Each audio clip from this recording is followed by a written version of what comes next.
દર્શક મિત્રો, હું છું પરમાર અનિશા. તમે જોઈ રહ્યા છો લોક સામના ન્યૂઝ. તો જોઈએ આજના સમાચાર અમરેલીથી અમારા રિપોર્ટર દિનેશ સાદલ સાથે.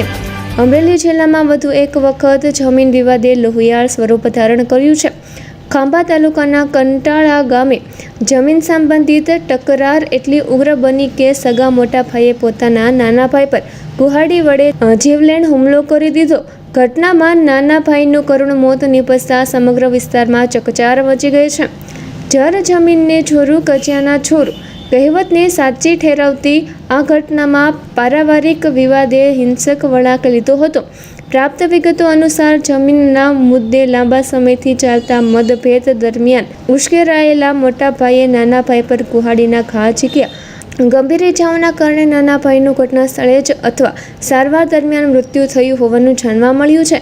ઘટનાની જાણ થતાં પોલીસ તાત્કાલિક સ્થળ પર પહોંચી હતી અને મૃતદેહને પોસ્ટમોર્ટમ માટે ખસેડી વધુ તપાસ હાથ ધરી છે. આરોપીની ધરપકડ સહિત સમગ્ર મામલે કાયદેસરની કાર્યવાહી ચાલી રહી છે. આ ઘટનાને કંટાળા ગામ સહિત સમગ્ર પંથકમાં શોક અને રોષની લાગણી ફેલાઈ છે. પરિવારના આંતરિક વિવાદે એક વ્યક્તિનો જીવ લઈ લેતા ગ્રામજનો પણ સ્તબ્ધ બની ગયા છે. તો ફરી મળીશું એક નવા સમાચાર સાથે. ત્યાં સુધી જોતા રહો લોક સામના ન્યૂઝ.